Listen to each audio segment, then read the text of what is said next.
వెన్నుపూస సమస్యలు రావడానికి ఏంటి కారణాలు అని మనం చర్చించుకుంటే, సాంప్రదాయ వైద్యం ప్రకారం అని అంటే మనము సరైన ఆహారము టైంకి తినకపోవడం. బ్రేక్ఫాస్ట్ ఏ టైంకి చేయాలి అంటే మార్నింగ్ 7 to 9 లోపు చేయాలండి.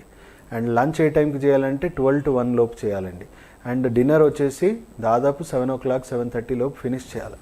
ఎందుకు ఈ టైమింగ్స్ చెప్తున్నాను అంటే ఆ టైంలో మన శరీరంలో జఠరాగ్ని అనేది తయారవుతుందండి. అంటే మీరు తినే ఆహారాన్ని డైజెస్ట్ చేయడానికి ఒక శక్తివంతమైన అగ్ని అనేది మీ డైజెస్టివ్ సిస్టంలో ఆ టైంకి అవయవాలు మీకు అది రిలీజ్ చేస్తుంది.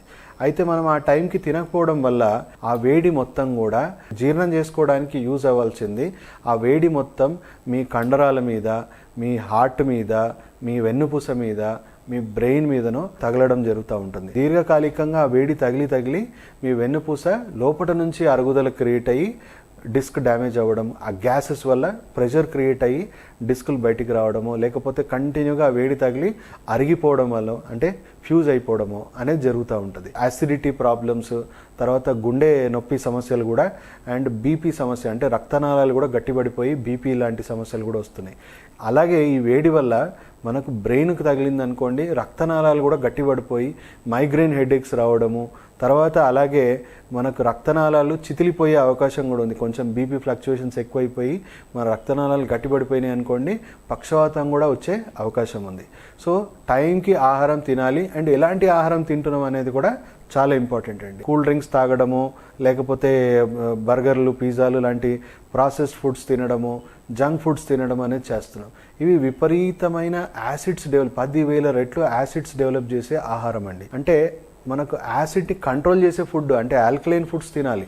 మనం బ్రేక్ఫాస్ట్లో అన్ని రకాల పండ్లు, 3-4 రకాల పండ్లు తినండి. మీకు సీజనల్గా మీకు దొరికే లోకల్ ఫ్రూట్సే మీ బ్రేక్ఫాస్ట్గా సేవిస్తే మీకు ఎలాంటి వేడి అనేది తయారవ్వదు. అండ్ ఎప్పటికప్పుడు కడుపు శుద్ధి అయిపోతుంది. సో మధ్యాహ్నం లంచ్లో మనం కంపల్సరీ సలాడ్స్ తినే లంచ్ చేయాలండి. డిన్నర్ కూడా కంపల్సరీ సలాడ్స్ తినే డిన్నర్ చేయాలి. సో దానివల్ల ఏంటంటే మనం తినే ఆహారంలో కూడా విపరీతమైన యాసిడ్స్ తయారవనీయదు. దానివల్ల ఎలాంటి డ్యామేజ్ మీ శరీరంలో అవనీయదండి.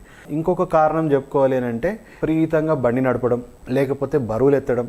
ఇప్పుడు ఇలాంటి సమస్యల వల్ల వెన్నుపూస ఆల్రెడీ మీది వీక్ అయిపోయింది.